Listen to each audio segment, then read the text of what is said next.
soy guapo, lo sé, las mujeres se calientan, ya lo sé. Hello world, welcome to a brand new talk show here on the channel that I like to call The Safe Space. Because if there's one thing that I'm passionate about, it's really getting to know people. And I mean beyond their labels or what other people may say or think about them. And I believe that everyone has a story to tell, and that it'd be a shame if not every decent person got a chance to tell it their way. So, please allow me to introduce our very first guest. Making her way to the set, a familiar face on this channel. You may know her as a singer, you may know her as an artist. She is the shooting star of San Pablo, California. She is Marianne Beck.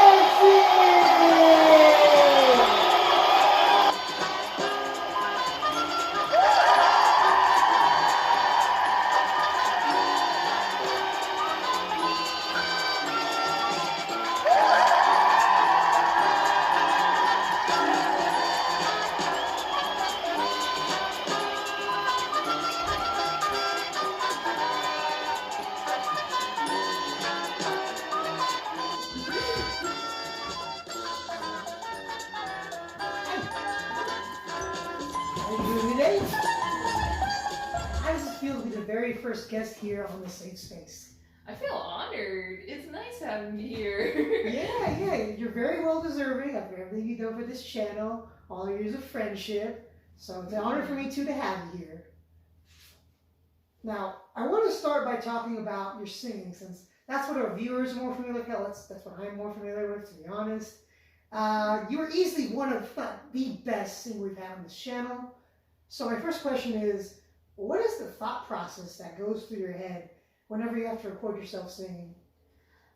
Shucks. I think appearance is everything when it comes to like making sure everything looks fine and all that. Sometimes I worry, like, am I too close to this mic? Or like, should I wear glasses or not? Like, as long as you look good, as long as everyone looks good whenever you're preparing to record things, I think that should be like the first top priority. Yeah, how much time would you say you put into preparing your look, or how everything looks when you record? On a lazy day, either like 10 minutes, or when I'm being very uptight on how I look, probably like 2 hours in terms of makeup. Makeup and everything. I think, yeah, it ranges between there. It depends on how I feel. Most times I don't really care how I look at those things. But I do pick out the outfit, that's about it. And so, whether it be on screen or in front of a crowd, how has your confidence about singing evolved over time? I think, in terms of like evolution, I've grown to be a bit more confident whenever it comes like either in a crowd or just by myself in my room with no one to bother me. Yeah, I'd say I've grown a pretty bit like more comfortable of how I sound, and yeah, just basically more confident. Yeah, was there ever a time when you like weren't as confident or weren't confident at all? Or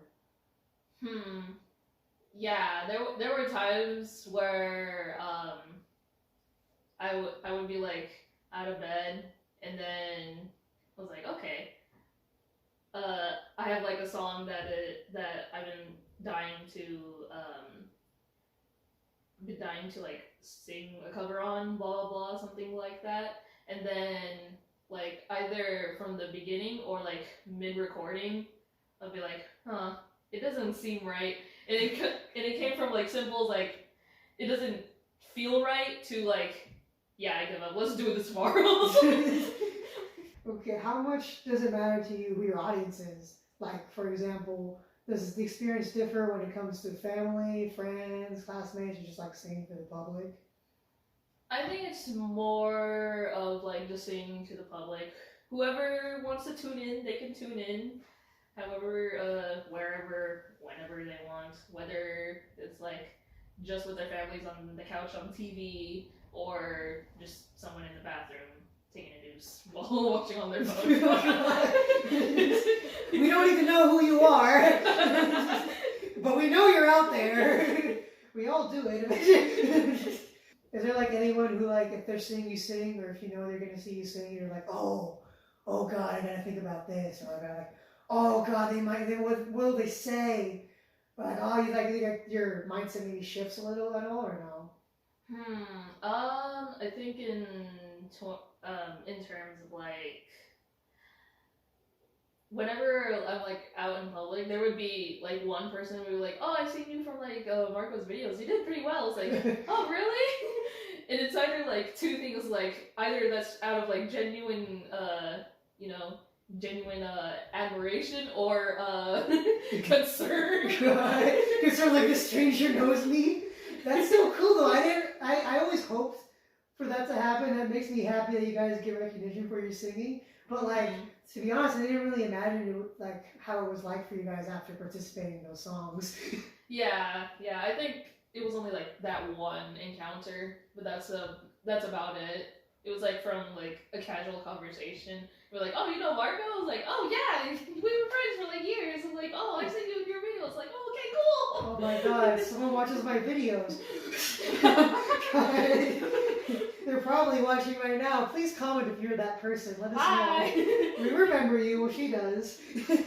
If you could speak to any other singers on my channel or people who've been invited to participate, what advice would you give them?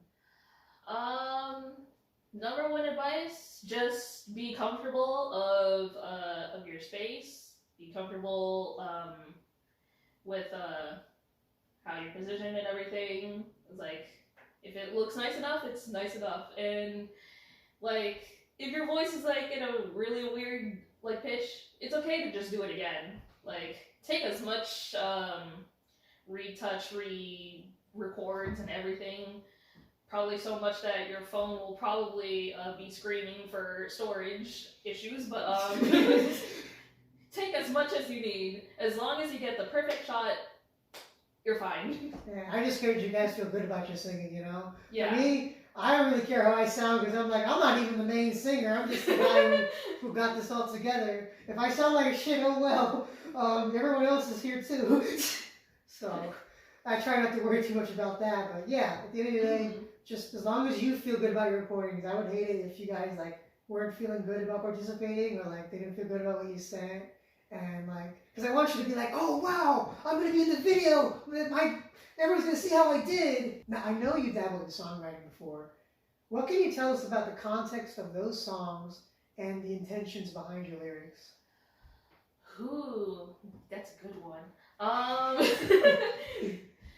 It was like, I think there was like, it was more like a short but well developed phase of mine where I was like pretty much in a very dark mindset, and like I wasn't really happy with what life has given me. So in order to vent my frustrations out, I just write whatever comes through my mind, and I was like, that seems Spotify worthy, or what potentially would be Spotify worthy, and just write what you feel and what feels natural, and then bam, you get a #1 hit. Like Taylor Swift did it. Here, so can I. Like, exactly. Here's my turn. Yeah. No, I think a lot of great artists do that every now and then, where like we just take from whatever we're going through in life, whatever feelings we've got, and we like put it out there in whatever medium we're working on, like writing or songwriting, singing, acting, drawing, painting. There's a lot of ways to express yourself. Oh my God. My next question is, did you have a specific genre of music in mind for your songs, and is it something you see yourself revisiting in the future?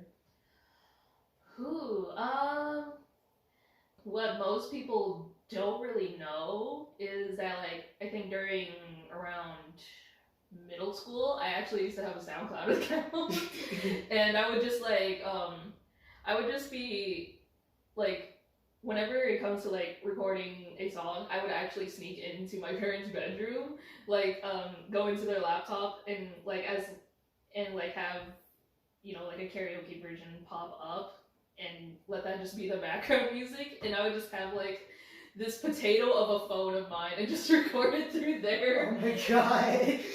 And yeah, there would be some comments that would be like, I was like, dang, this kind of sucks. It sounds like you recorded through a potato. What? Did someone actually say that? Yes, there would actually like be some comments there, and like, dude, I was just like, what, 12 years old, just singing through a potato. I was like, hey, if it sounds not really that great in quality, but my voice sounds good, then that's fine. I didn't know better. As long as you're having fun. I remember SoundCloud, but I feel like everyone had a SoundCloud account at one point. And I remember hearing some of the stupidest shit on there. Oh, yeah. But I also remember hearing some like actually like silent bangers. Where I'd be like, could I get this on my phone? Or like, how could I get access to this recording? Yeah, I think recently, like, I've been actually going through memory lane, just sifting through, like, what songs that actually, like, sound unironically good in my squeaky little middle schooler voice, and those that are, like, just sound so genuinely bad. I was like, I'm either just gonna delete or just archive this and hope no one sees that. But, like, the SoundCloud music, was it, like, were there any serious lyrics that you had on there, or was that just like you just saying fuck it, why not? Yeah, it was more just like, I was like, no one's gonna see this, until like, I think like one day, I accidentally like left the laptop on, and my mom like found out about like the whole SoundCloud thing, and then, and like, it was more out of like, Jenny was like, I'm so proud of you, and like all that, and then it was like, I think there was like one of the songs that like I actually like swore in it, and it was like, I hope no one in college sees it. Oh my god! Like, I'm pretty sure no one will. I mean, is SoundCloud still a thing? I think it's still a thing.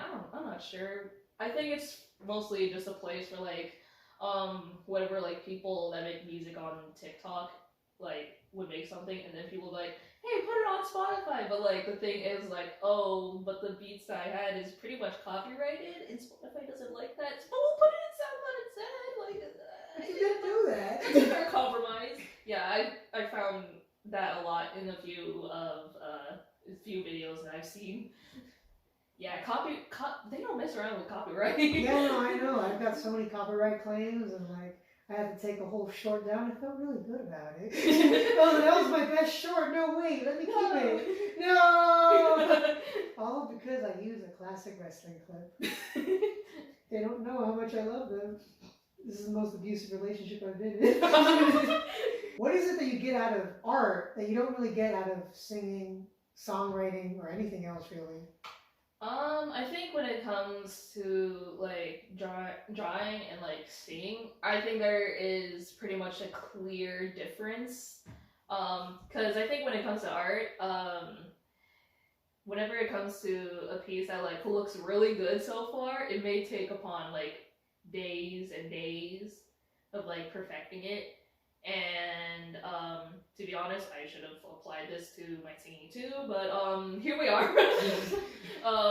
When it comes to singing, it's more of like a spontaneous thing than drawing. I mean, of course, planning everything out is spontaneous, but perfecting it is it takes a lot more than just like going through one recording. It's like, okay, that's good enough.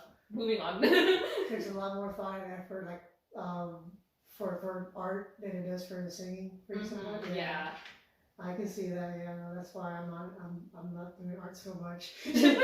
I do it for fun, like for people's cards, but yeah, no, I can't do it all the time. That is true. So much respect to you, though. I saw her drawings. They're fucking great. Trust me, guys. Trust me. I do my best. I like them. I didn't even know that much about them until very recently, but I was like, oh. Wow. I was like, I want this one. I want this one. I want this one. I want this one. I want them all.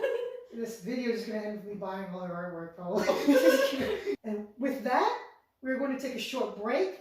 When we return, you will see Marianne and I play a quick game that I like to call Brand Warfare. In the meantime, please enjoy this clip of an all-time classic moment from the channel.